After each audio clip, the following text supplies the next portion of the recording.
গোশতকে মাংস বলা জায়েজ আছে কিনা, গোশতকে মাংস বলা যাবে কিনা? আমাদের সমাজে অনেকে বলে গোশতকে মাংস বলা যাবে না, কারণ মাংসের ব্যাখ্যায় তারা বলেন মায়ের অংশ এটা নাকি সমান সমান মাংস হয়েছে, মা যোগ অংশ সমান সমান মাংস।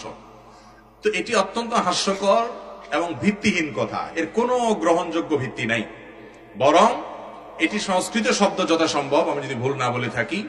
এবং মাংস যেটা, এটা লিখতে ময়াকার, অনুস্বকার আর শেষে তালিব বেশনা দন্তস, আর অংশ লিখতে তালিব বেশনা দন্তস হয়, অংশতে তালিব বস হয় আর মাংসতে দন্তস হয়।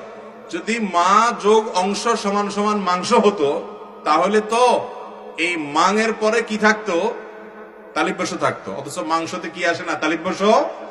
তাহলে বোঝা গেল এটা আসলে মায়ের অংশ থেকে মাংস হয় নাই।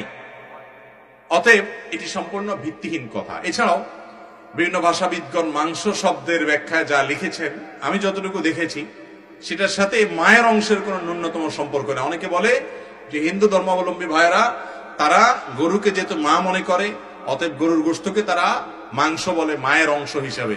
তাহলে মুরগিকে তো তারা আর মা মনে করে না, তাহলে সেটাকে কেন মাংস বলে? ছাগলকে তো আর মাংস বলে না, মায়ের অংশ মনে করে না, তাহলে সেটা কেন মাংস বলে? বোঝা গেল যে গোশতকে মাংস বলতে কোনো অসুবিধা নাই। মাংস এটা আমাদের সচরাচর প্রচলিত শব্দ। মাংস বললে কোনো ঈমান নষ্ট হবে অথবা গুনাহ হবে অথবা হিন্দুদের কোনো ধারণা গ্রহণ করা হবে, ব্যাপারটি এরকম না। এটা নিছকই মুখরোচক এবং ভিত্তিহীন কথা। অহেতুক আমরা এই সমস্ত বিষয় নিয়ে অনেক সময় যেগুলোর কোনো ভিত্তি নেই, ভিত্তি থাকলে অবশ্যই আপনি সেটা আমলে নেবেন, ভিত্তি না থাকলে সেরকম কোনো কথা আমলে নেওয়া যাবে।